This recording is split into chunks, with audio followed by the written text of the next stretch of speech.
보실 본문 말씀 창세기 15장 1절로 7절 말씀입니다.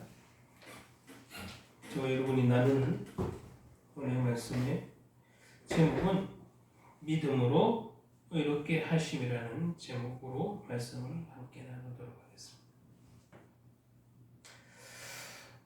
수요일, 금요 기도회까지 율법과 복음, 율법과 믿음, 율법과 약속이라는 제목으로 지금 갈라디아서를 해오고 있는데 마침 15장 오늘 하게 됐어요. 마침 일부러 끼워 맞춘 듯.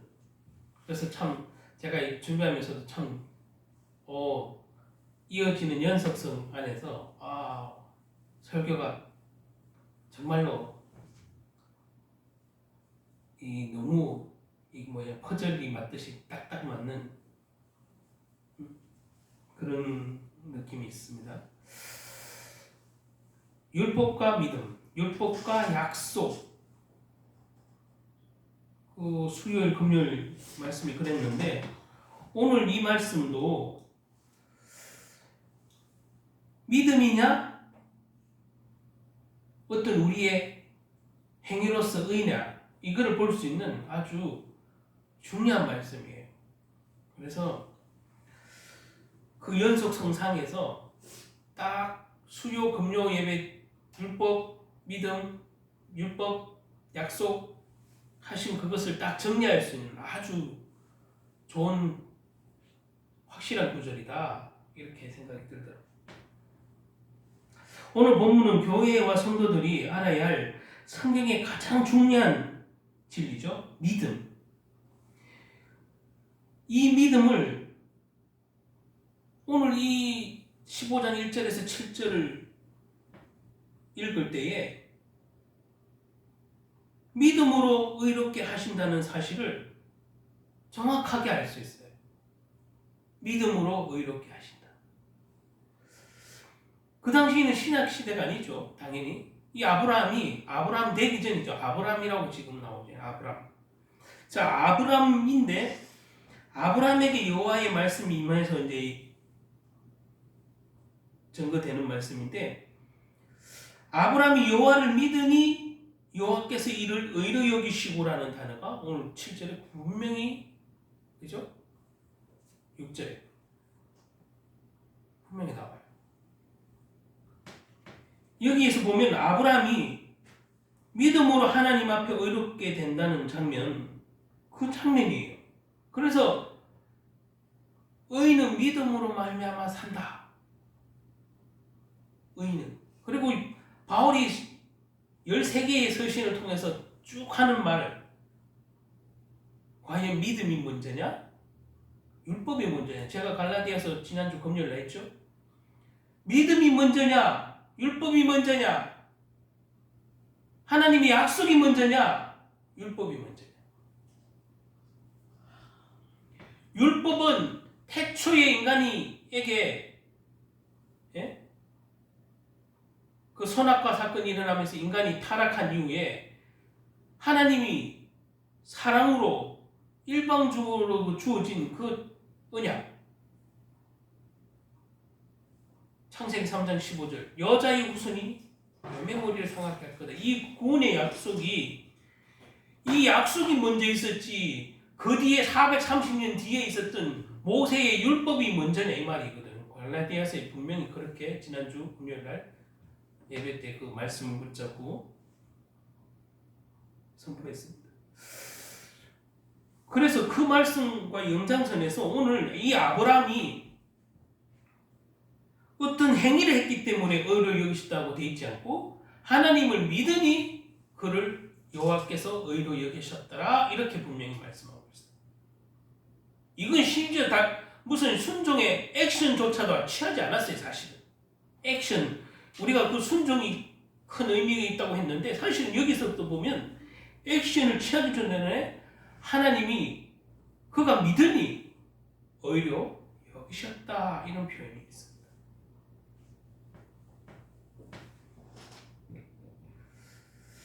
이것은 신학적으로 이신득인데 이신득의 그러니까 믿음이 의를 취한다 이는 그죠 사자성어로 이렇게 만들어져 있는 신학적인 단어인데 이신득입니다. 이게 다른 표현은 이신칭이라고도 해요. 이신칭, 이신득의 오직 믿음으로 의롭다함을 얻는다는 교리인데 자 장로교, 감리교, 침례교, 성결교, 오순절, 순복음 등 모든 교파와 교단을 떠나서 개신교들은 이신칭이 이신득이를 믿습니다.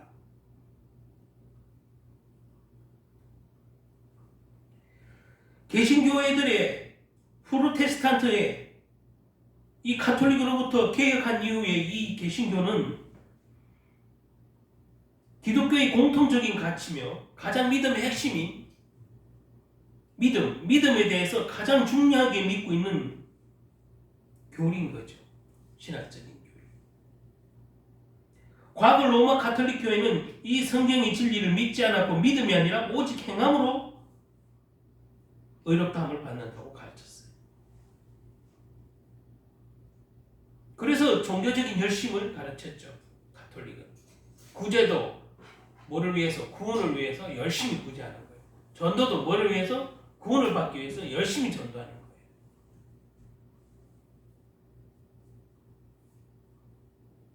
이 로마 가톨릭이 중세 때 그렇게 가르친 거예요, 사실은. 말로는 예수는 그리스도로 하는데 그거는 어떤 면에서 그냥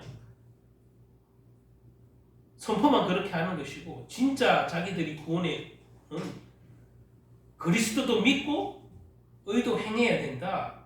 즉 행함으로 구원을 얻는다는 교리에 이르는 거예요. 그리고 심지어 더 나가서 어떻게 바뀌어 있냐고. 말 그대로 천국 가는 티켓을 팔았잖아요. 네? 이 로마 가톨릭이 얼마나 부패했으면 천국 가는 티켓을 팔았다니까요.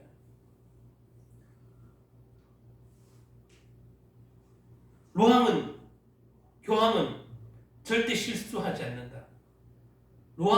교황은 의인이다. 이는 교리를 만들어서 교황이 하는 말은 말 그대로 예수님이고 하나님.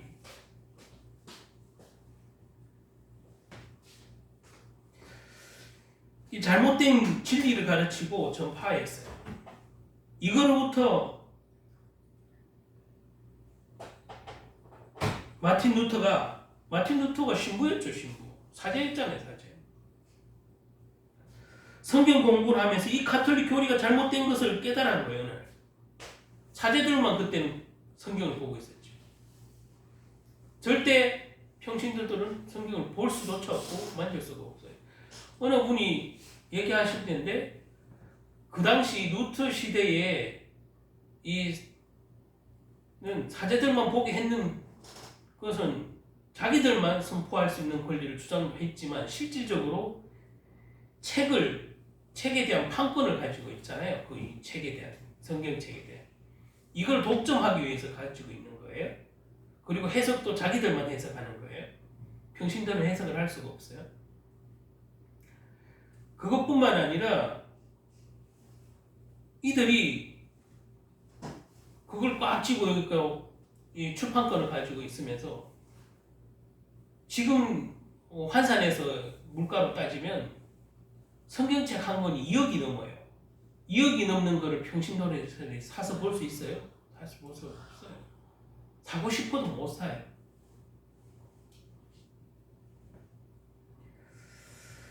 저는 이렇게 마틴 루터에 대해서 이렇게 여러 가지 이제 신학적인 의미를 이렇게 해놓는 책들을 가끔씩 봤는데 저는 마틴 루터의 출발은 사실 대단한 거에서 시작하지도 않았어요. 내가 막 종교 개혁을 해야 되겠다 이런 마음으로 시작한 게 아니에요. 절대.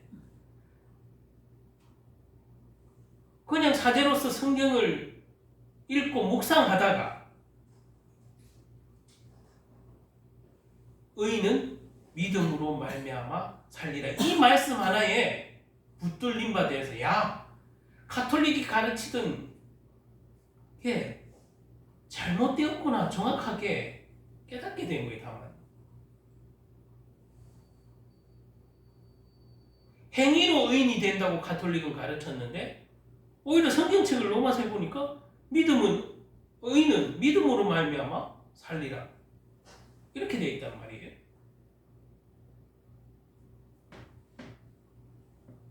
인간의 행위로 의로워져서 구원받는다고 배웠는데 인간의 행위로 의로워져서 구원받는 것이 아니라 오직 하나님의 은혜로 믿음으로 의롭게 되고 구원을 얻게 된다는 그 참 진리를 발견하는 거예요.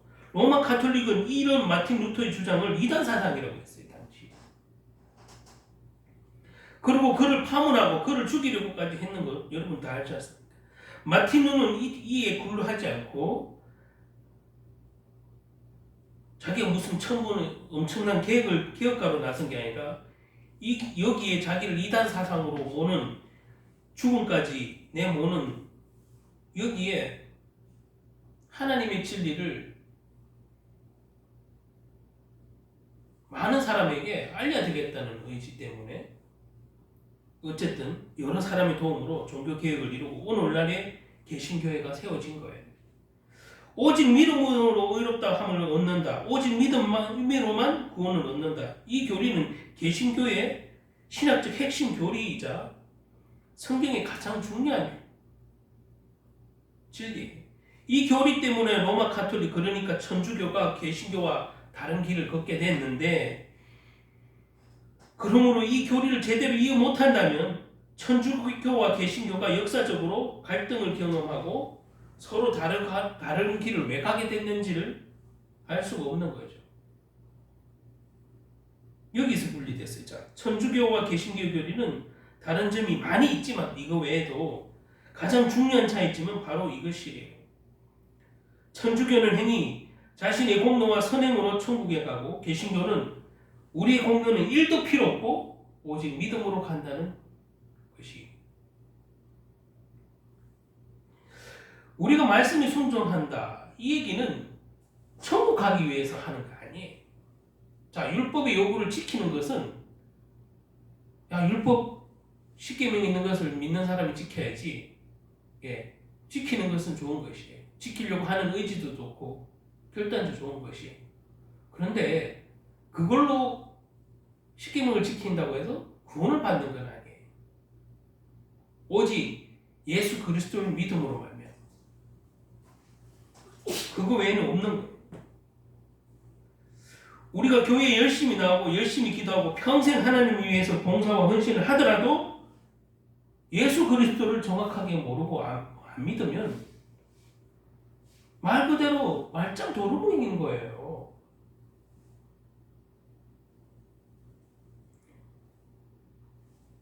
이렇게 얘기하면 기분 나쁠 분이 계신지 모르겠는데 그 기분 나쁜 분이 지금 영적 상태가 본인의 영적 상태를 살피셔야 될 거예요. 만약에 이 소리를 듣고 기분 나쁘다 내가 교회에 열심히 했는 것 때문에 기분 나쁘다. 교시에 열심히 했는 걸 지금 제가 지적하는 게 아니라 뭐요? 그리스도를 언약을 붙잡지 않는 것을 제가 지적을 하는 거예요. 권면하는 거예요.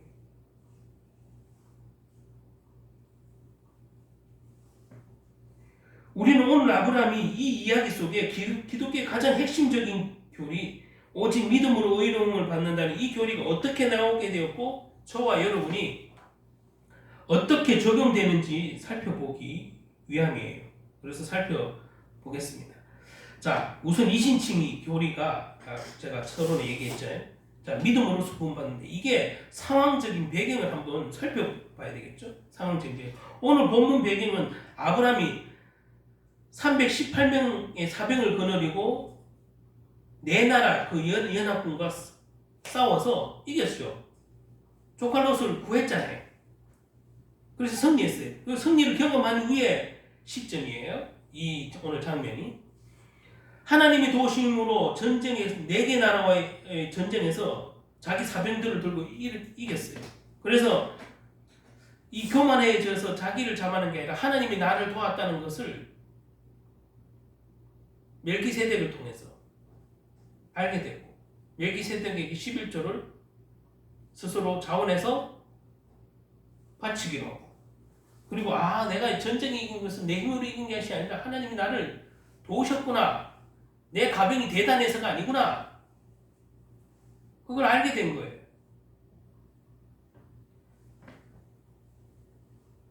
자, 이 전쟁을 경험하면서 아브라함이 생긴 두려움이 하나 있는데 그것은 사실은 죽음에 대한 두려움이에요.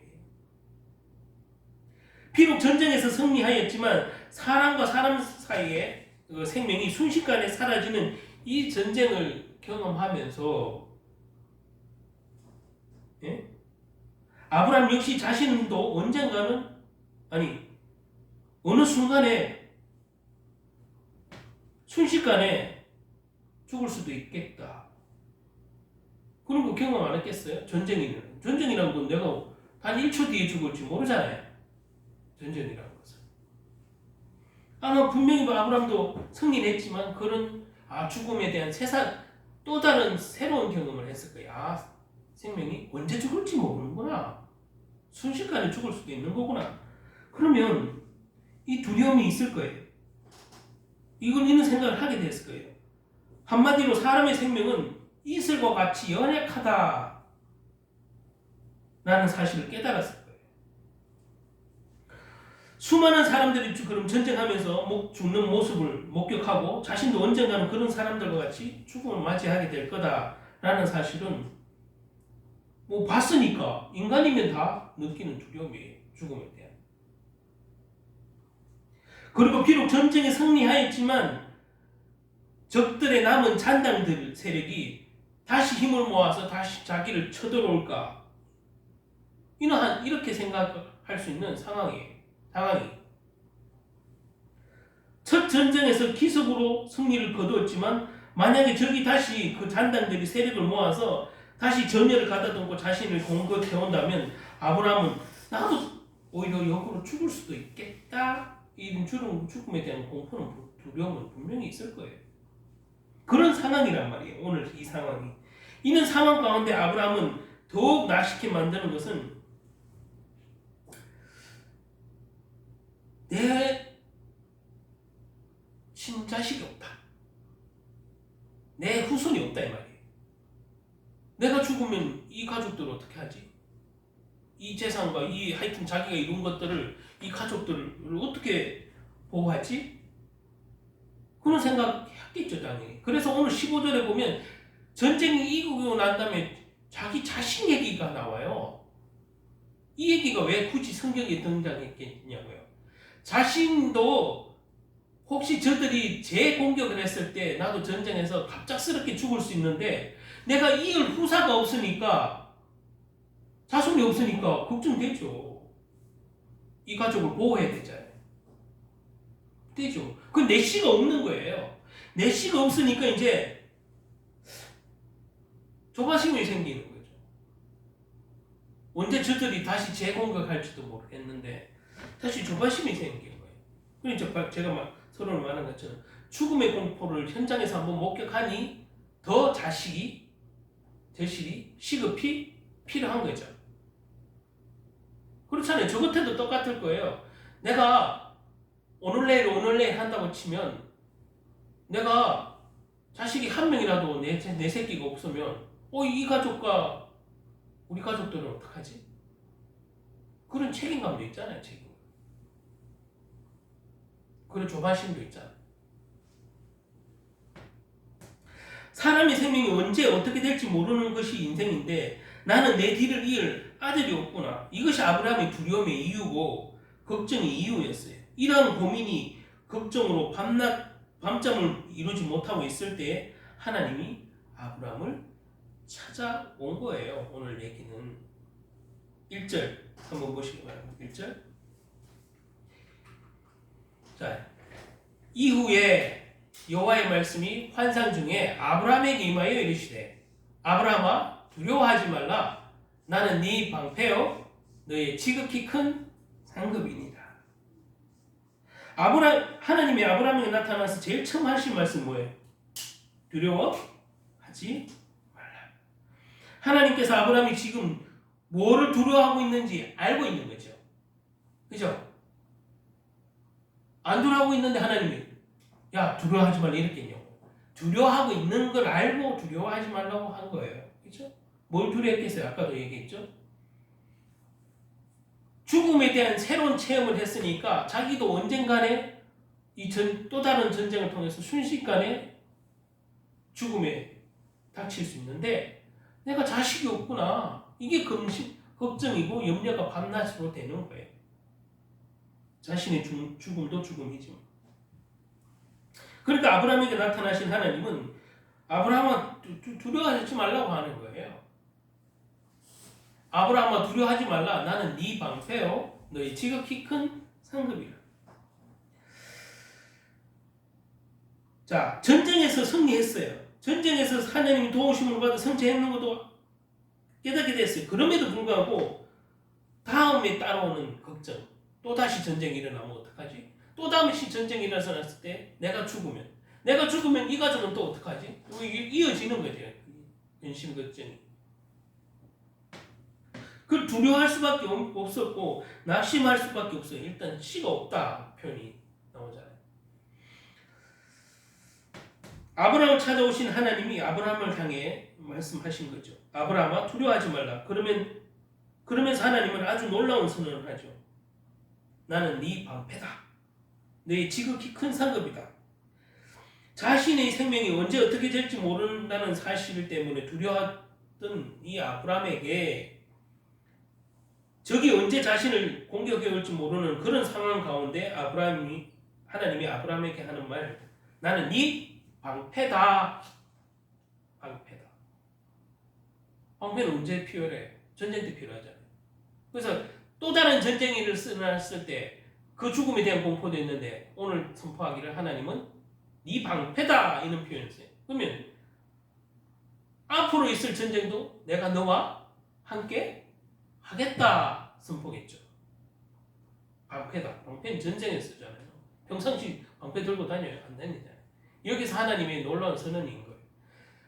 내가 네 방패요. 너의 지극히 큰 상급이라. 여기서 상급은 뭐겠어요?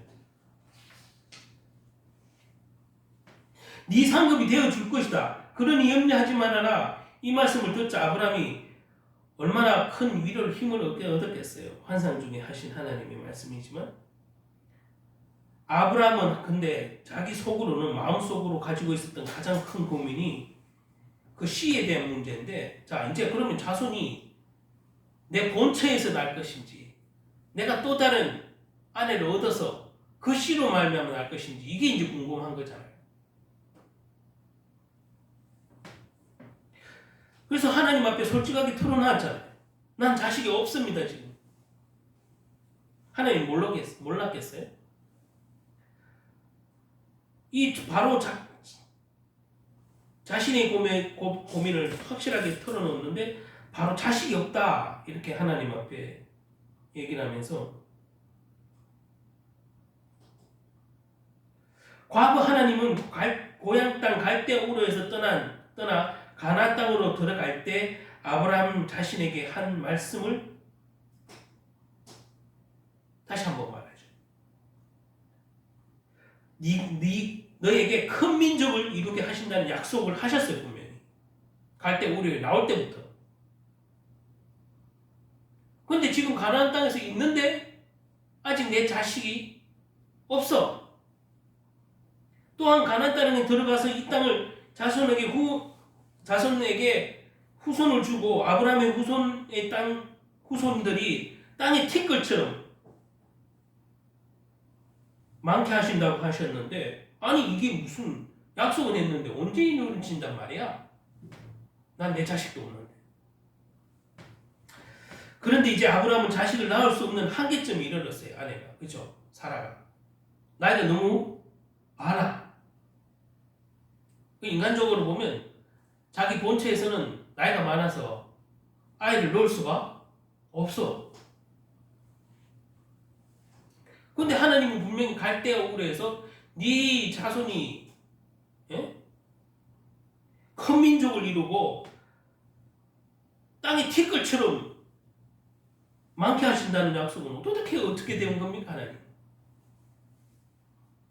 하나님께서 약속하셨음에도 불구하고 이 약속이 이룰 수 있는 희망이 육신적으로의 눈으로 보니 점점 멀어진 거예요. 사실 끊어진 거예요. 그래서 하나님의 그 약속은 갈대아 우르에서 자기를 불러낼 때의 약속, 가나안 도착했을 때의 그 약속. 아니 하나님 이거는 왜 안 이루어지고 있습니까? 어떤 면에서는 아브라함에게는 희망 고문이죠. 약속을 해놓고 수년이 지나도 안 이루어져. 아브라함에게 사실 희망 고문이에요. 분명히 약속을 하셨는데 이거는 왜 안 이루어지는 거지? 이거는 아내 나이도 이제 놓을 수 없는 지경이에요. 아예 처음부터 하나님이 약속을 안 했으면 몰라도 아니 이렇게 약속을 두 번이나 강하게 하셨는데 안 그러면 소망을 아예 품지도 않았겠지. 근데 소망은 품었는데 수년이 지나도 안 이루어져. 이 희망 고문이란 말이지. 괜히 자식을 주신다는 약속을 하셔서 오랜 시간 자식에 대한 소망을 품으면서 마음 졸이게 하셨는지 아브라함은 어쩌면 그 마음속 한편에 하나님이 이해가 안 가고 너무 서운했을 거예요. 아니 이 약속은 도대체 언제 지금 우리 아내 나이가 지금 나이가 노인이 다 돼갖고 애를 낳을 수 없는 지경이 이르는데 도대체 어떻게 아이를 낳게 한다는 거지? 땅이 티끌처럼 많게 한다는 거지? 이게 아브라함의 솔직한 고백입니다. 그래서 오늘 여기서 방패는 전쟁에 관한 두려움을 두려워하지 말라 했다면 오늘 이 뒤에 말씀 너의 지극히 큰 상급이라는 표현 속에 뭐가 있겠습니까? 여러분 큰 상급 하나님의 상급이시고 방패라면 왜 자식을 주지 않겠습니까? 하나님이 약속하셨는데 왜 여태 안 주시겠습니까? 근데 오늘 이는 두려움을 불식시키려고 다시 한번 말씀하신 거예요. 나는 네 방패요 너의 지극히 큰 상급이시라.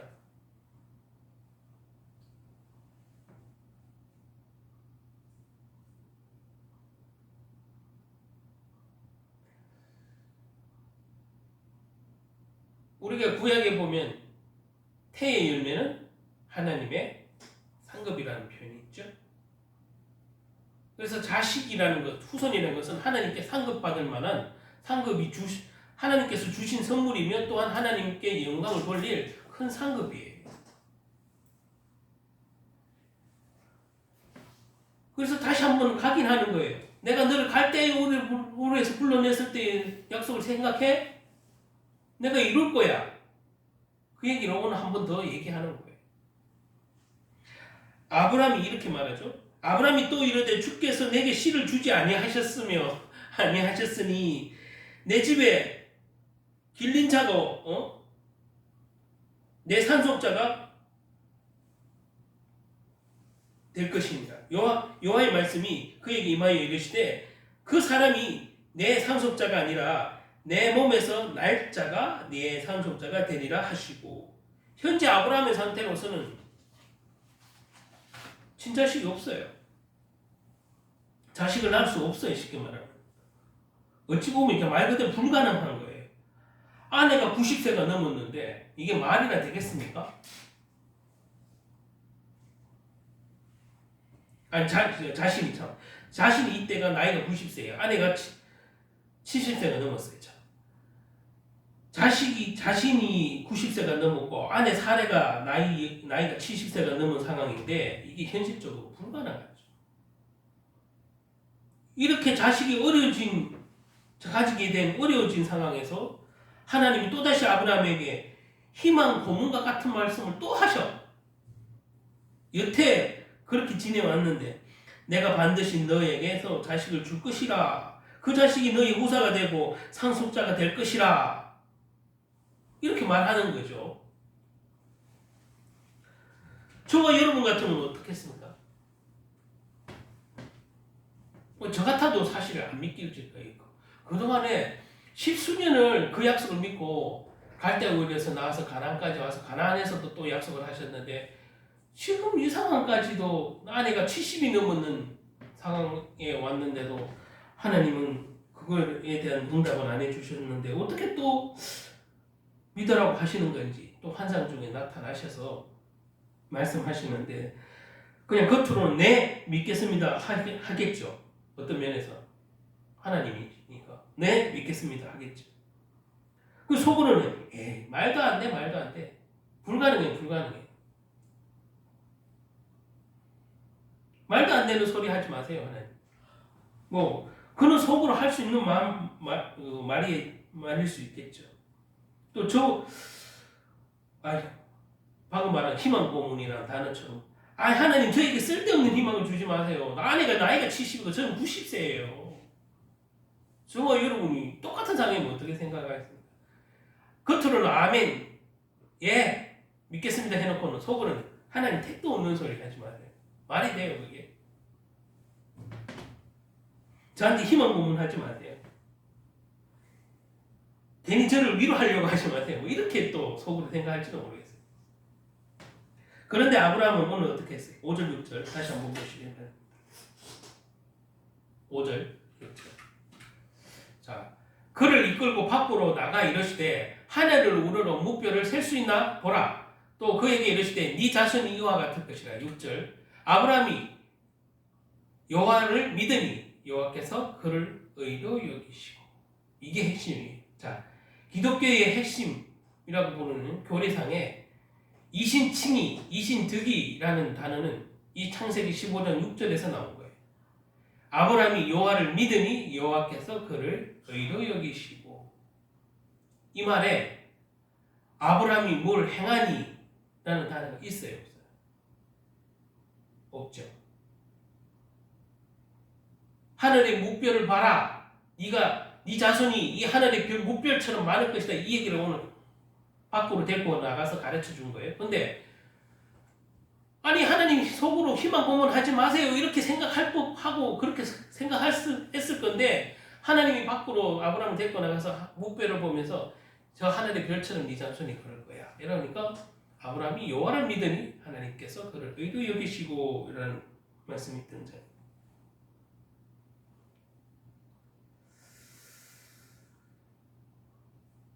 내가 너에게 자녀를 허락하여 줄 것이다. 이 얘기를 하는 거죠. 결국에는.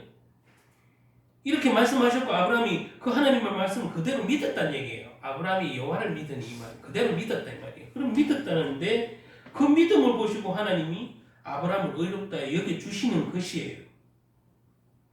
이게 창세기에서부터 오직 믿음으로 의롭게 되어지고 오직 믿음으로 구원받는다는 그 말 그대로 기독교의 핵심같이 위대한 진리가 여기에 처음 등장해요. 하나님의 아들 아브라함의 믿음을 보시고 그것을 의로 여기신 것이 왜 중요할까? 그것은 하나님을 믿는 신앙이 본질이 무엇인지 보여주고 있기 때문에 중요해요.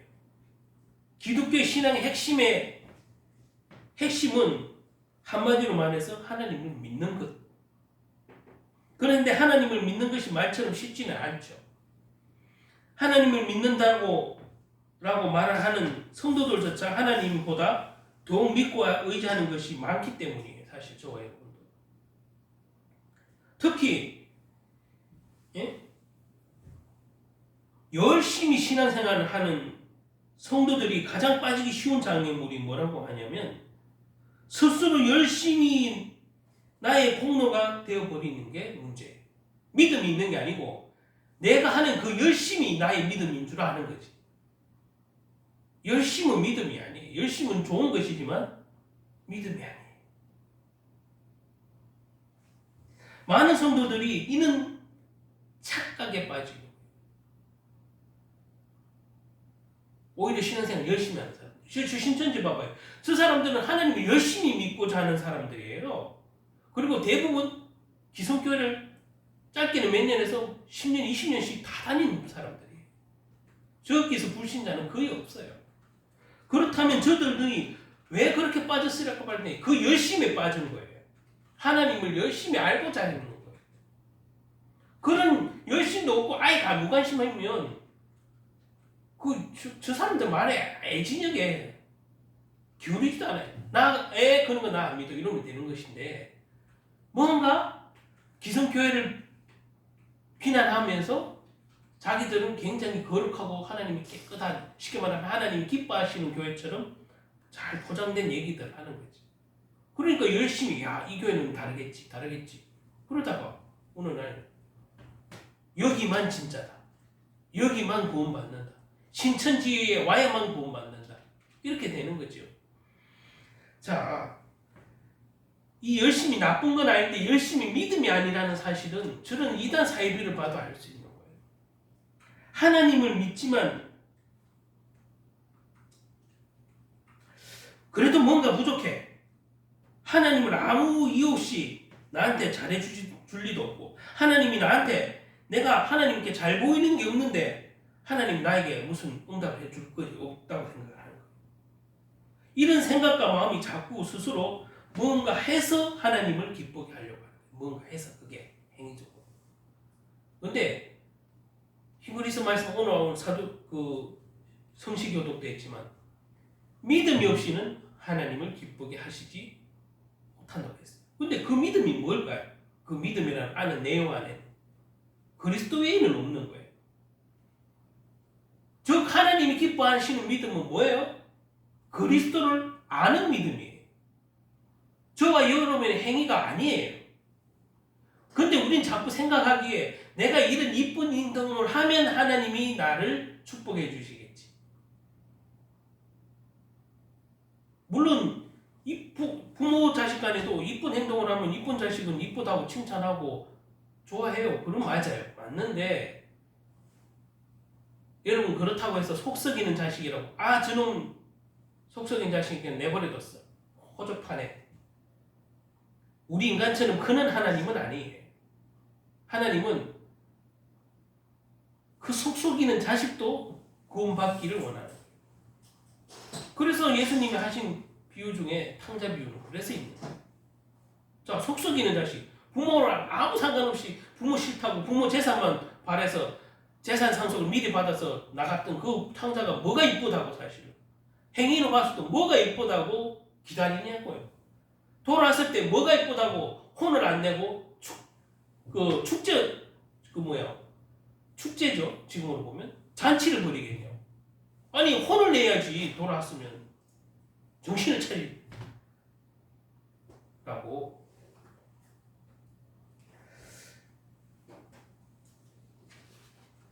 우리가 하나님이 기뻐하시는 행동을 하는 것 자체는 나쁜 건 아니지만 그것으로 구원을 얻는 건 아니에요. 내가 이렇게 하면 하나님이 나를 구원해주고 이렇게 하면 나를 축복해주고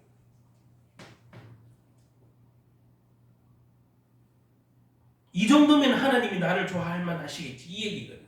이 정도면, 이렇게 하면 내가 이렇게 했는데 당연히 하나님 나를 축복해 주시지. 이렇게 내가 하나님 자녀가 된 것, 구원받게 된 것이 마치 내가 뭘 했기 때문에 내가 뭔가 똑똑해서 잘나서 하나님을 위해서 선하게 살았고 열심히 헌신했는 업적 때문에 내가 구원의 축복과 하나님의 응답이 있는 것처럼 여길 때가 적지 않다는 거예요. 이게 알고 보면 굉장히 우리는 인본주의라 그러면 되게 다른 걸 생각하는데 인본주의는 내 의를 자꾸 나도 모르게 얘기를 하는 거예요. 내 의를. 그러면서 말로는 예수가 그리스도고 구원자다고 하지만 가만히 들여다보면 어떤 간증을 할 때는 막 그런 걸 얘기할 때 내가 이렇게 했으니까 나는 하나님이 나를 기뻐할 만하니까 나는 축복받았고 하나님이 나를 이만하면 나를 기쁘게 주시겠지 하는 그런 마음이 있는 거예요. 이게 본성이고 이게 인본주의예요. 사실. 신앙생활 하면서도 하나님을 신뢰한다고 고백하면서도 우리는 사실 속으로는 끊임없이 하나님의 능력을 불신하면서 내 행위로 하나님을 뭔가 기쁘게 할 거라고 생각합니다.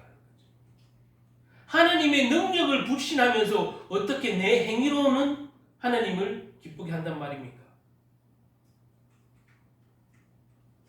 이게 뭔가 잘못되지 않았어요?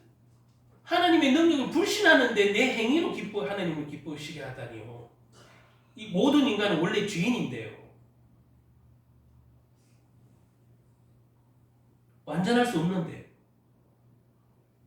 십계명을 잘 지키고 싶은 마음까지는 알겠는데 시킴을 지키다가 못 지킬 때가 더 많은데요.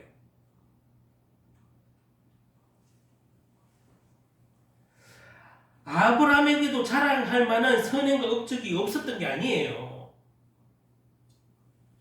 누구에게나 자신에게 자기가 자랑할 무엇인가를 찾을 수 있는 것처럼 저와 여러분도 어떤 면에서 하나님께 자랑할 만한 하고 싶은 것이 있을지 몰라요.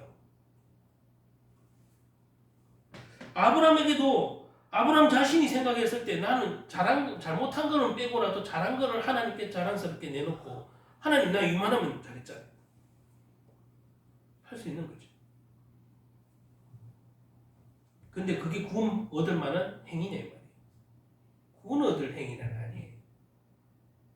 칭찬을 받을 수 있는지 모르겠는데 구원받는 믿음은 아니라는 사실이에요. 자, 우선 아브라함이 갈대우르를 떠난 것 이것이 얼마나 장한 일이겠어요. 어쨌든 생판 내가 모르던 신이 나타나서 내가 너의 하나님이다. 갈대우르에서 본토 친척 아비집을 이 말도 안 되는 상황을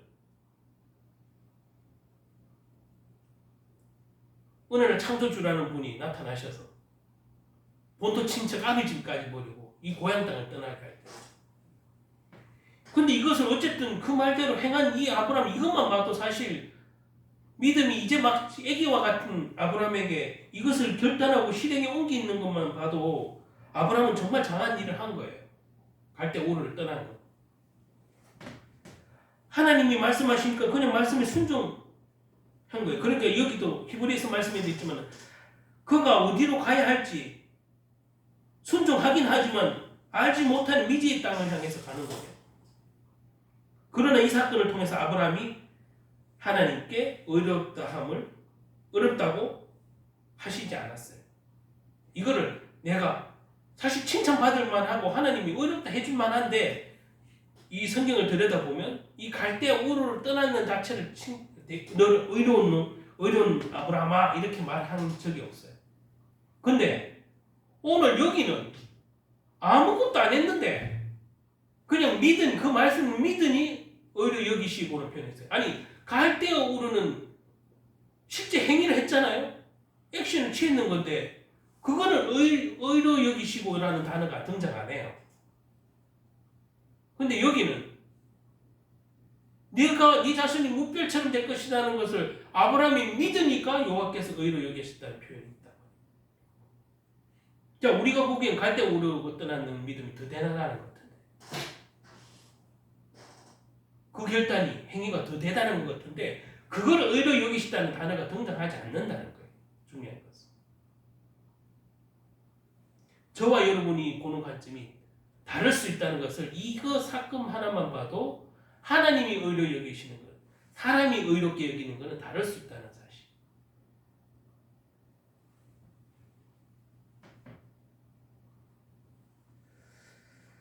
자, 아브라함이 롯과 갈등 속에서 참으로 하나님 백성다운 선택을 했다고 지난번에 몇 주 됐지만 그 설교를 통해서 말씀드렸어요. 자, 하나님다운 백성의 그 믿음을 사실 보였어요. 그건 선택을 했어요. 먼저 양보하고 조카 롯에게 네가 좌하면 우하고 나는 우하면 좌하겠다. 이렇게 이는 양보를 할 수 있어요. 어려워요. 자, 그럼에도 불구하고 이는 백성다운 선택, 하나님 백성다운 선택을 했을 때 아브라함은 스스로 내가 하나님 이름에 먹칠하지 않았구나. 그렇게 스스로도 생각할 수 있는. 난 절대 하나님의 얼굴을 먹칠하지 않았어. 나는 내가 조카 롯에게 양보한 걸 정말 잘했다고 생각해. 이게 자신이 칭찬받을 만한 하나님 앞에 어떤 면에서 의의가 될 수 있잖아요.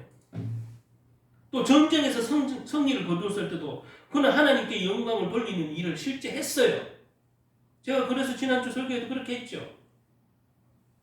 자기의 승리가 하나님이 도우심으로 입었다는 것을 깨달았던 이 아브라함은 저도 설교를 통해서 아브라함의 믿음을 본받자 그러고 저도 칭찬을 했어요. 그런데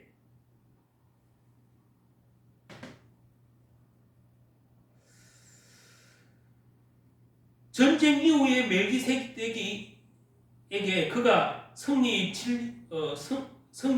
그 전리품 가운데 10분의 1을 자발적으로 바치는 말씀까지 제가 드렸어요. 그럼 이만하면 아브라함의 믿음이 실제 행위적으로도 있는 거예요. 감사가 있고. 근데 저도 강단에서 아브라함의 믿음을 칭찬했고 우리가 본받아야 되고 감사의 지난주 설교 제목처럼 아브라함의 그 감사와 찬양을 우리가 배우자고 얘기를 했어요. 그럼 분명히 배울 게 있는 거예요. 그럼에도 불구하고 거기에는 그것을 근거로 하나님이 아브라함을 의롭다고 선언하지는 않았다는 사실이에요. 저도 새삼 발견되더라고요. 제가 설교에서 아브라함을 본받읍시다. 아브라함의 감사와 찬양을 배웁시다. 제가 분명히 말씀드렸고 저도 칭찬했는데 아브라함은 하나님은 그 전쟁에 대한 감사도 아브라함을 의로 여기시고 이런 단어는 등장하지 않는다는 거예요.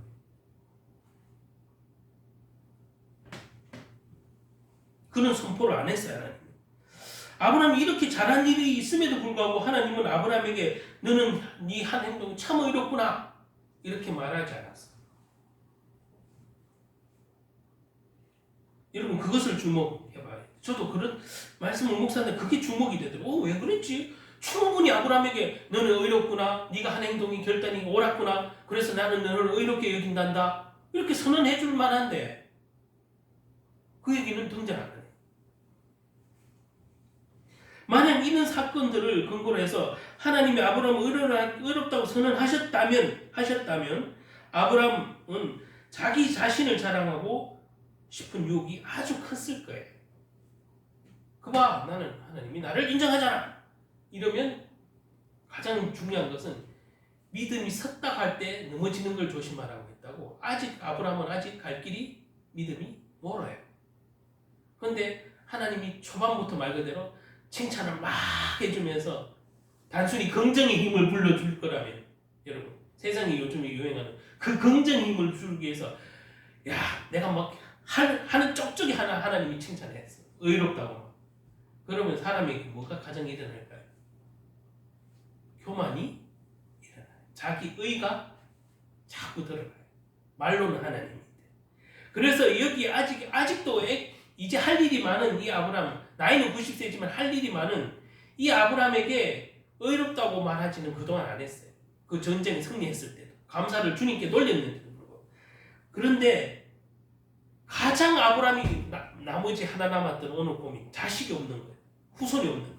그 마지막 걸림돌인 이 믿음의 걸림돌인 불신앙의 걸림돌인 이것을 하나님 갈대우려서의 자신을 불러냈음을 상기시키면서 다시 한 번 더 세 번째 아까 희망 고문이라고 생각했는데 그 세 번째 얘기를 같은 얘기를 하는데 이제는 믿는 거예요.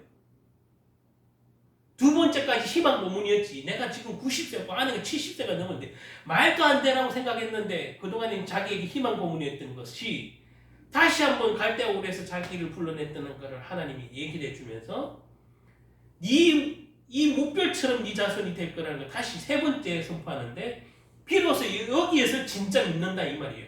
오늘 아브라함이 여호와를 믿음이라는 것은 그동안에 사실 안 믿었던 거예요. 불신앙했던 거예요. 속으로. 두 번째까지. 아까도 서로 얘기했죠. 희망 고문했던 거예요. 자기 스스로. 하나님이 나한테 뻥을 쳤어. 하나님의 능력은 사실 불신한 거죠. 근데 오늘 이 세 번째 이 선포를 통해서 하나님은 비로소 하나님의 약속을 비로소 믿었다는 얘기. 진짜 믿었다. 그동안에는 가짜로 믿었다. 하나님의 약속. 그럴 리가 없어. 그럴 수가 없지. 말도 안 돼. 그랬는데 오늘 오늘 여기 내용을 보면 여기서 아브라함이 여호와를 믿음이라는 것은 아브라함의 그 세 번째 오늘 선포를 통해서 아브라함이 진짜 믿는 거예요. 진짜. 그래서 의로 여기셨다.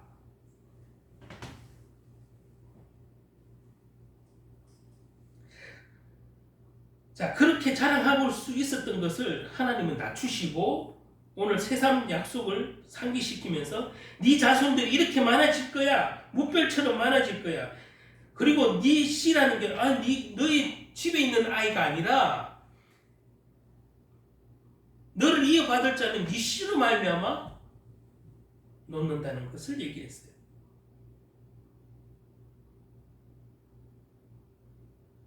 인간적인 생각으로는 불가능하지만 하나님은 그렇게 말씀하시니까 네 하나님 믿습니다 라고 했더니 그것을 믿음의 의로 여기셨다고 얘기하는 거예요. 무엇을 행했기 때문이 아니라 단순히 말씀의 약속을 믿었기 때문에 의롭다 여김을 받았다는 거죠.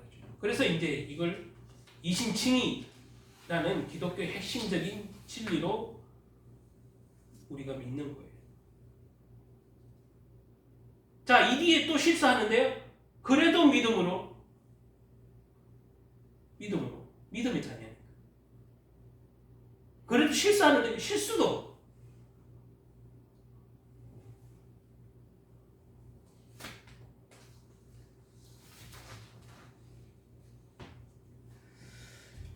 이것을 아브라함에게 무슨 공로가 있어서 아니에요. 분명히 의롭다 여김을 받은 것은 결국 하나님 스스로 이 아브라함을 끝까지 책임지겠다는 의미예요.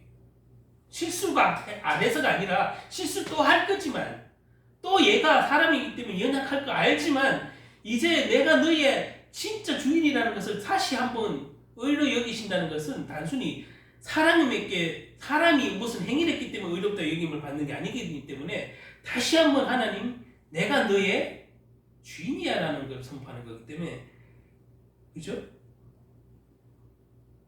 너의 부족함, 너의 추함, 너의 허물에도 불구하고 나는 너로 하여금 믿음의 자리에 서게 하겠고 내 약속을 너를 통해서 이루겠다는 하나님의 약속인 거예요. 그냥. 저와 여러분이 뭐 의로운 존재입니까 원래? 다 지킬 수 있는 완벽한 존재입니까? 그거 하나님 몰라서 그러는 게 아니에요. 여러분이 의로운 사람도 아니고 여러분이 완벽한 사람도 아닌데 하나님은 왜 우리를 믿음을 예수를 주라 고백하는 사람을 하나님 자녀 삼으셨겠냐? 영접하는 자 그 이름을 믿는 자에게 하나님 자녀가 되는 권세를 주셨으니 아니 앞으로 그렇게 고백해놓고도 또 실수할 수 있고 또 때로는 베드로처럼 예수님의 제자처럼 때로는 아이고 나 예수님 몰라요 이렇게 도망갈 수 있는 우리예요 사실. 그럼에도 불구하고 영접하는 그 순간 예수가 그리스도라고 고백하는 순간 우리를 왜 하나님 자녀 되는 권세를 주셨다고 했나? 네 인생은 그래도 지금 그렇게 고백하면 내가 약속하는 것들을 너를 통해서 내가 끝까지 이루기 위해서 너를 다스리고 다듬고 하겠다는 그 믿음의 선포예요. 하나님이 너를 의로 여긴다는 것은 네가 행위가 앞으로 완벽할 거란 얘기를 하는 게 아니에요. 그러나 그동안에 몰랐던 얘기, 내가 마귀의 종이었구나, 내가 하나님을 떠난 이유가 사단 때문이었구나, 선악과 그 사건이 모든 인류에게 미쳐서 원래 인간은 죄인이구나, 이것을 고백하는 그 믿음 하나 때문에 하나님의 자녀가 되는 권세를 줬지. 네가 앞으로 100% 믿음을 잘 지키고 십계명에 있는 그 모든 것을 지키고 그럴 거라고 예수님 그렇게 하는 게 아니에요. 율법의 요구는 예수님을 통해서 다 이뤘고 네 인생의 주인은 하나님이라는 것을 알게 하는 거죠. 우리가 행함의 모든 동기를 우리가 막 생각하기 되게 막 잘한 것자 그 동기를 하나님 앞에서 자랑할 만한 것이 사실은 별거 없어요.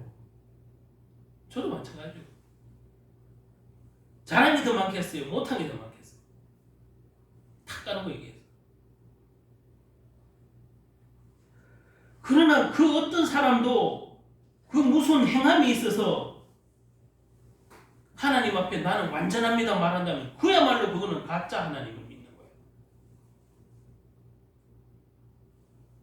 그 하나님이 필요 없는 사람이 나 하나님 믿는다고 얘기하는 거거든. 나는 완벽해 이 얘기는. 나는 하나님 필요 없어 그 얘기랑 다름이 없는 거예요. 나는 완벽해요.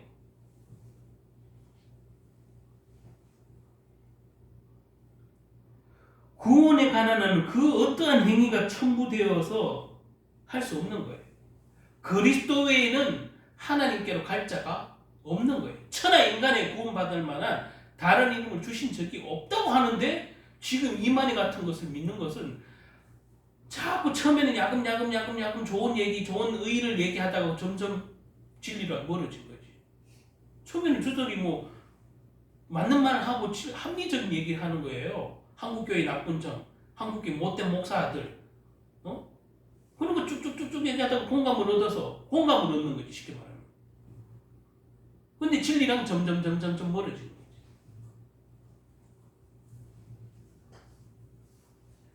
아무도 하나님 앞에 자신의 의나 행위가 완전할 수 있는 사람은 단 한 사람도 없어요. 사도 바울조차 자기도 그렇게 고백했잖아요.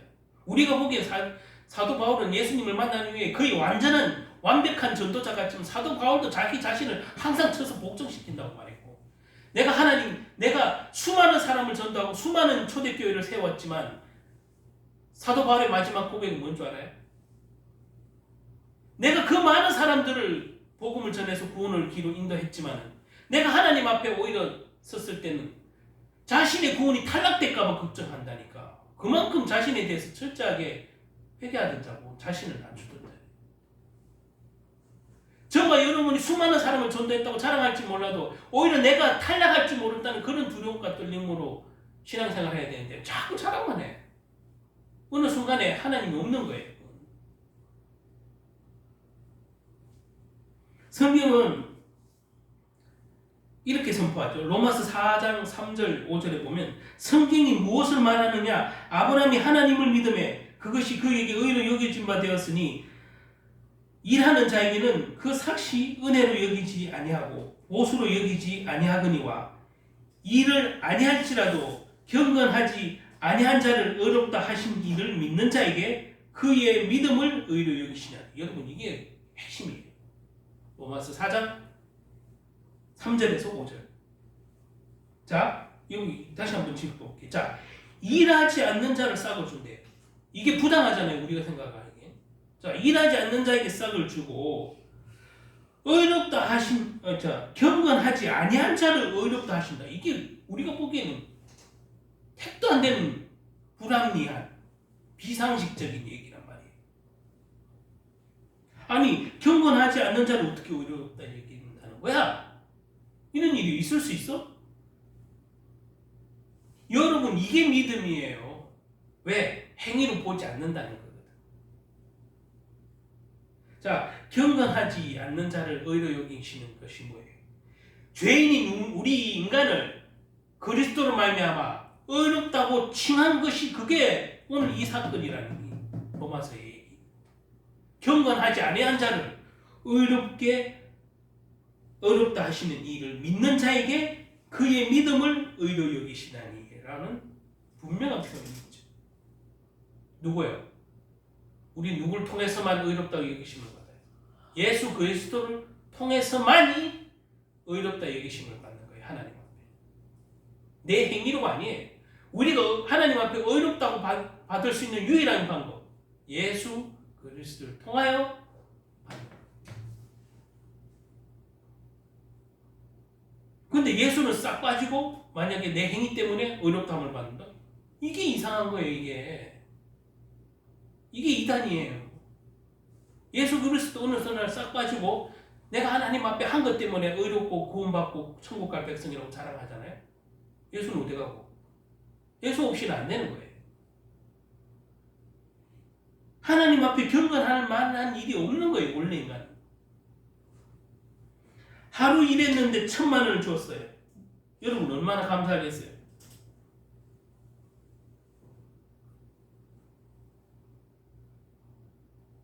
그러나 그럼에도 불구하고 이것은 내가 일을 했기 때문에 주어진 노동의 대가예요. 이것은 은혜가 아니에요. 그런데 여러분, 누가 우리를 불쌍하게 여겨서 1,000,000원을 줬어. 이게 나의 일한 대가입니까? 일한 대가 아니잖아요. 나를 불쌍히 여겨서 줬어.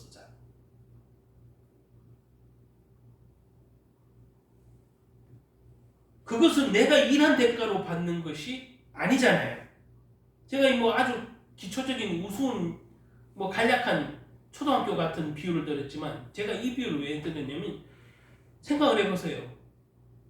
우리가 구원받을 만한 일을 하고 그 대가로 받은 건지 하나님 자녀라고 칭의를 받은 건지 나는 한 게 없는데 누군가 그가 나를 불쌍히 여겨 1,000,000원을 준 것처럼 주님이 나에게 일방적으로 불쌍한 인간들에게 죄인인 인간들에게 나에게 구원을 먼저 베푸신 것 그게 구원을 제가 설명드리기 위해서 아주 유치한 표현이지만 이렇게 표현드렸어요. 누가 나를 불쌍하게 여겨서 돈을 1,000,000원 줬어.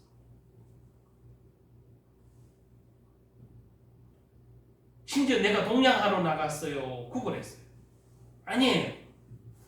그냥 어느 날 누가 나를 긍휼하게 보고 와서 1,000,000원 준 거예요.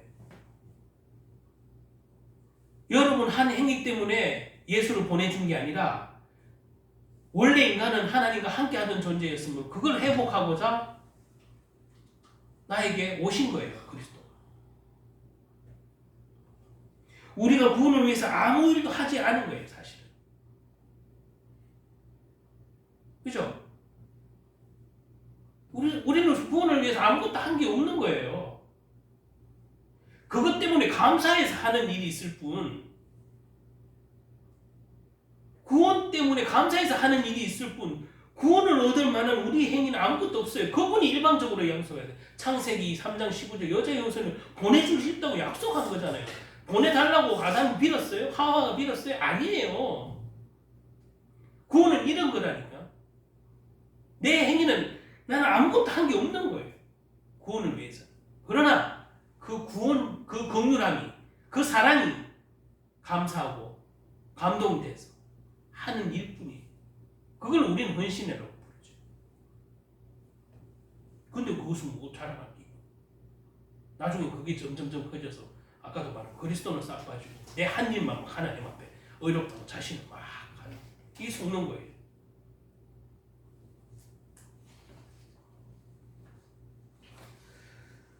우리는 경건하지 않는데 경건하다고 여겨주시는 거예요. 우리는 죄인인데 의롭다고 여겨주시는 거예요. 그것이 구원이고 그것이 예수 그리스도께서 하신 일이에요. 이것을 선포하신 하나님을 믿는 자를 참으로 의롭다 하시는 거예요. 우리는 무엇을 한다고 떠들지만 하나님 앞에서 아무것도 한 게 없는 거예요. 구원을 위해서는. 할 게 없는 거예요. 할 수도 없지만 할 게 없는 거예요. 우리는 무엇을 한다고 떠들지만 그런 거예요. 자기가 착한 일, 자기가 제일 많이 한 것과 같은 선행, 구제, 하나님 앞에서 비춰보면 아무것도 아니에요. 이거는 구원을 위해서 하는 일이 아니에요. 구원의 감사를 위해 때문에 한 건 있을 수 있으나 구원을 위해서 하는 일이 아니다. 자기를 자랑하기 위해서 한 것 들여다보면 하나님 앞에 오히려 추악해요. 자랑하는. 자, 이렇게 자꾸 자기를 자랑하다 보면 교만이 딱 들었으면 이건 안 한 것보다는 어떤 면에서 나중에는 더 추악해요. 왜? 구원은 꼭 그것처럼 얻는 것처럼 얘기를 하고 무슨 자기 자랑을 위해서 그렇게 하다 보면 나중에 하나님도 필요 없다니까. 내 말만 맞거든. 내 말만. 아무것도 아니에요. 우리는 구원을 위해서 아무것도 하는 일이 없어요. 오직 하는 일이 있다면 그리스도께서 오신 것을 믿는 믿음만 필요합니다.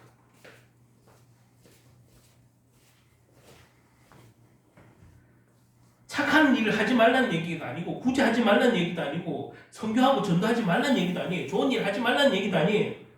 십계명 있는 걸 내용을 지키지 말라는 얘기도 아니에요.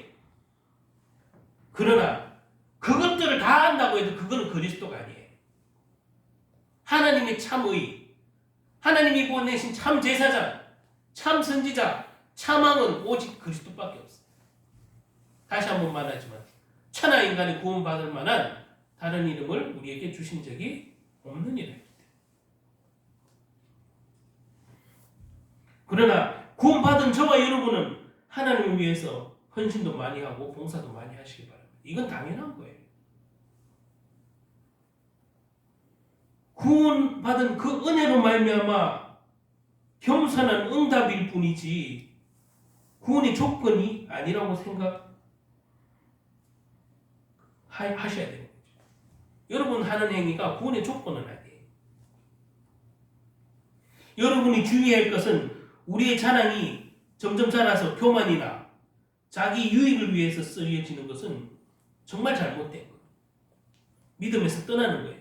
우리는 그 믿음이 아니라 믿음의 대상이신 하나님, 즉 하나님의 참 의신 그리스도를 믿는 거예요. 예수님이 이렇게 말씀하시죠. 나를 보내신 것은 그 아들을 믿고 영생을 주시려고 보냈다고 했어요. 그러면 그 아들을 하나님이 보내신 아들을 믿고 영생을 얻는 것이 여러분이 받아야 될 거예요. 우리 믿음은 나를 향해 있는 것이 아니라 모든 것을 이루신 하나님을 향해 있어야 해요. 내가 믿음이 좋다, 내가 잘 믿었다, 내 믿음이 크다 이렇게 생각하시면 사실 안 되는 거죠. 내 믿음이 좋고 내 믿음이 커서 구원받는 것이 아니라 하나님의 은혜가 크고 위대하기 때문에 그 은혜에 베푸신 하나님의 은혜 그것을 받아들일 때 구원받는 거거든요. 그러므로 우리 믿음이 중요한 것이 아니라 우리를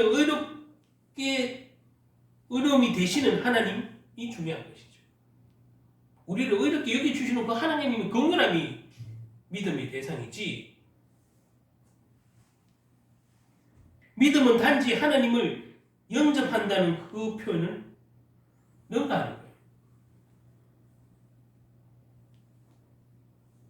자, 우리 믿음 내용이 중요하다고 했죠.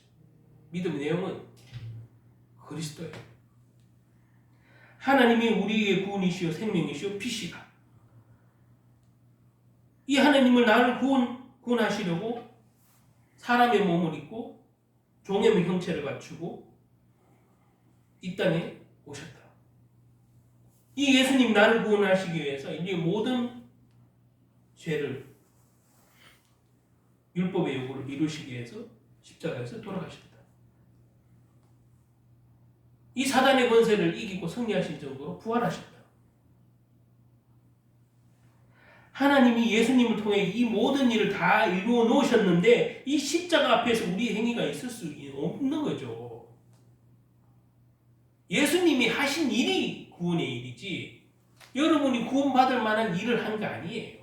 예수님이 하신 일이 그리스도의 일이고 십자가에 사신 이룬 것이 구원을 얻을 만한 믿음입니다. 그래서 예수님이 하신 일을 믿는 사람은 그래서 의롭다고 말하시고 그래서 거룩하다고 말하시는 거지 우리가 그럴 만한 행위를 했기 때문에 그런 거 아니에요. 즉 우리에게 필요한 것은 그리스도만 필요한 거죠.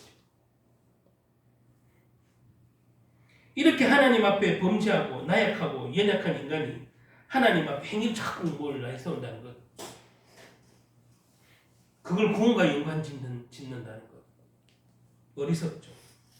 하나님 앞에 불순종하던 인생, 죄와 사망의 몸을 가지던 인생, 뭘 자꾸 의롭다고 얘기해요. 예수 그리스도를 없이는 의롭다고 하나님 절대 의롭다고 말 안 한다니까.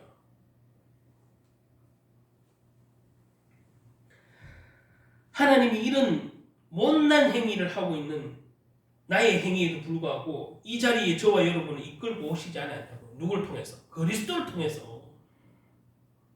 여러분이 감히 하나님 자녀라고 칭함을 받을 수 없는 존재인데 그리스도를 믿음으로 말미암아 의로 여기시고 여러분 하나님 자녀라고 성도라고 그게 감사해서 여러분들이 예배를 드리고 기도를 하고 찬양을 드리고 헌신을 하고 선교를 하고 전도를 하는 거 아니겠습니까? 그리스도의 삶이라는 것은 모든 것이 다 주님의 은혜입니다. 다 예수님의 은혜입니다. 이렇게 고백하는 게 그리스도의 삶이에요. 그거 외에는 없는 거예요. 만약 하나님께서 우리의 행함으로 주님 앞에 나오도록 요구하셨다면 우리 가운데 주님 앞에 설 수 있는 사람은 아까도 말한 누가 있겠습니까? 성질 더러운 거, 네? 성질 더러운 우리의 본성, 자기 자랑하고 싶은 막 허세가 부리는 이는 교만함, 별것 아닌데 잘 삐지는 사람, 시기 질투하는 사람, 남 욕하는 사람, 자신 볼 줄 모르는, 저거 여러분 이 허물투성인 우리가 과연 하나님 앞에 얼마나 의롭다고 도대체 내세울 게 있냐고요. 만약 행위로 본다, 행위로 구원받을 수 있다. 저와 여러분 단 한 사람도 하나님 앞에 의롭다 칭함을 받은 사람은 단 한 사람도 없을 거예요. 그걸 알면서 왜 그러죠? 속는 거예요. 자꾸 신앙생활, 이 교회생활 하다 보면 응답을 받다가 속고 또 응답을 못 받아도 속고 그 속이는 자가 여전히 존재하거든. 이 교만을 가지고 시기 질투를 가지고 우리가 주님 앞에 설 수 있겠습니까? 아브라함은 하나님을 통해 하나님은 아브라함을 통해서 우리에게 이것을 얼마나 잘못된 생각이고 옳지 못한 일인지 알려주는 거예요. 오늘 본문도 믿음의 조상 아브라함이 된 것도 아브라함이 무슨 엄청나게 완전하기 때문에 믿음의 조상이라는 표현 씁니까? 아니잖아요. 그의 행위로 그의 공로로 하나님 앞에 아무도 설 수 없다는 것을 오늘 본문을 통해서 알려주는 거예요. 모든 것이 하나님의 은혜다. 나 같은 죄인이 하나님 앞에 아무것도 내세울 것이 없는 죄인 중에 죄인이 내가 주님의 은혜로 구원받았다. 이 심오한 진리가, 이 놀라운 진리가 이 위대한 하나님의 영광을 찬양하는 거죠. 누굴 통해서? 그리스도를 통해서. 에베소서 2장에 보면 다음과 같이 선포하고 있어요.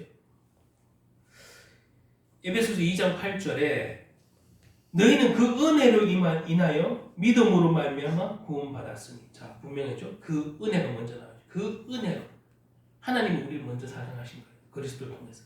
그 은혜로 말미암아 믿음으로 구원을 받았으니 이것은 너희에게서 난 것이 아니요 하나님의 선물이라. 행위에서 난 것이 아니니 이는 누구든지 자랑하지 못하게 함이라. 이게 에베소서 말씀이에요. 다 들어봤잖아요. 근데 이게 오늘날 다 사라져요. 교만해져서. 행위에서 난 것이 아니니 이는 누구든지 자랑하지 못하게 함이라. 내가 이 죄의 용서함을 받고 하나님 자녀가 될 수 있었던 것, 내가 구원받을 수 있었던 것은 내 행위가 아니고 뭐예요? 하나님의 선물이다. 믿음이다. 이렇게 선포합니다. 이게 기적이죠.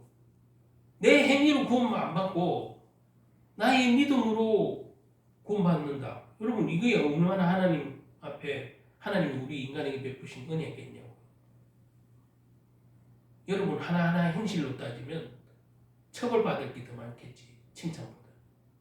그럼에도 불구하고 우리가 하나님 자녀고 하나님이 우리를 의롭다 하신 이유는 그 모든 인간의 허물과 죄를 예수님을 통하여 끝내버렸다. 도말했다. 끝장내버렸다. 그 예수님을 믿음 안에서 여러분은 의롭다 하신 거지. 실제 의로운 행동을 해서가 아니에요. 그러므로 우리의 신앙생활은 오직 그리스도를 붙잡아야 되는 거지. 그리스도를 단 한순간도 놓치면 나는 믿음에서 탈락하는 거예요. 내 열심, 내 선행, 나의 의로움 언젠가는 지쳐서 쓰러져 있어. 설사 지금 좀 잘하고 있다는 사람도. 그래서 늘 겸손해야 돼. 이 마귀에게 속지 않도록 자신을 말씀을 통해서 쳐서 복종시켜야 돼. 하나님 심판의 날에 여러분들이 내 의를 가지고 드러내겠습니까? 하나님 재림했어. 예수님 재림했어. 자 이제 심판을 해. 하나님 저 이거 잘했고 근데 못한 게 더 많아. 그럼 여러분 지옥 보내겠죠. 근데 그게 아니에요.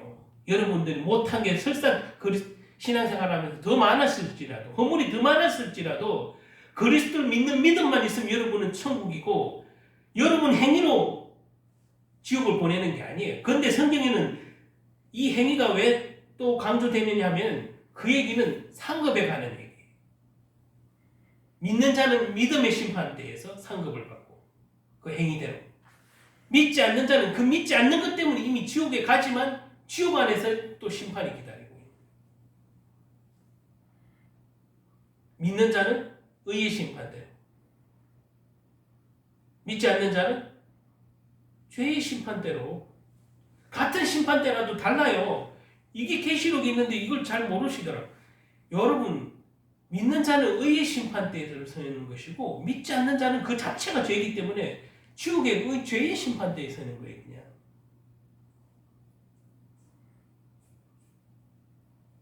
내 삶의 주인이 되셔서 나를 인도하시는 그분이 나의 하나님, 그분이 하나님이 은혜로 주신 하나님의 아들 예수 그리스도로 말미암아 저와 여러분이 하나님 자녀가 되는 권세를 주셨잖아요.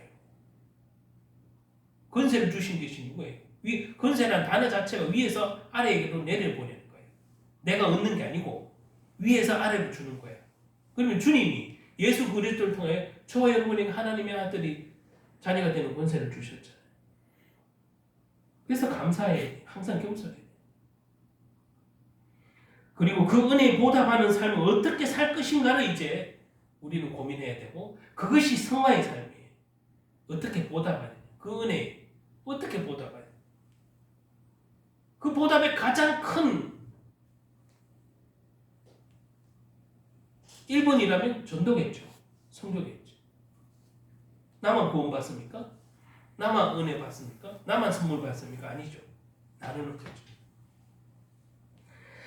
주님의 은혜를 받은 자로서 나눠주고 베풀고 이게 자연스러운 거예요. 그 은혜에 감사해서. 나만 구원 받는 거 아니에요. 많은 사람이, 모든 사람이 구원에 이르기를 원하십니다. 모든 사람. 다만 나를 조금 더 일찍 불렀을 뿐이에요. 오늘 저와 여러분이 은혜에 보답하는 신앙생활이 되시길 예수님의 이름으로 축복합니다. 주님을 위해서 살아야 되겠다. 주님의 언약을 붙잡는 자는 하나님이 그렇게 이루실 줄 믿습니다. 여러분이 거룩한 결실, 아름다운 결실, 그것을 맺고자 하는 마음 가지고 주님을 보답, 주님의 그 공로에, 십자가의 공로에 감사해서 하는 모든 헌신, 모든 물질, 그것이 하나님이 여러분 삶을 통해서 이루시고자 하는 계획이시겠지. 땅끝까지 내 증인이 되리라.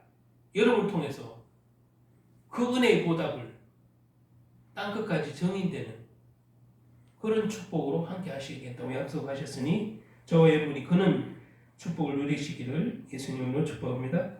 기도하시겠습니다. 하나님 감사합니다. 오늘 귀한 말씀 주시면 감사합니다. 우리가 아브라함을 통해서 오늘 본 것처럼 우리의 구원 자체는 우리의 행위가 아니라 여호와의 말씀을 믿고 나의 주, 나의 하나님으로 받아들일 때에 의로 여기셨다고 하셨습니다. 비록 그 육신의 행동이 허물이 있고 나약할지라도 하나님은 그렇게 고백하는 아브라함에게 아브라함의 인생의 주인이 되시고 주관자 되시며 하나님 되심을 나타내시고 또 깨닫게 하시며 그 믿음의 성장을 통하여서 그 후손들에게 이 복이 이어지고 또 무별처럼 땅의 티끌처럼 생육하고 번성하는 은혜를 주신다고 하셨으니 하나님 아브라함의 유업을 이어받을 자는 믿음으로 서 있을 때 믿음을 붙잡고 있을 때 아브라함의 유업을 이어받을 자로 누릴 줄 믿습니다. 하나님 저희들이 약속을 붙잡는 그 언약을 붙잡는 그리스도를 붙잡는 약속의 자녀들이 되게 도와 주시옵소서. 아멘. 이미 그런 줄 믿고 우리 그 믿음에서 떨어지지 않도록 사단에 속지 않도록 교만하지 않도록 하나님 우리의 생각과 마음을 지켜주시옵소서. 예수 그리스도 이름으로 기도드립니다. 아멘. 아멘.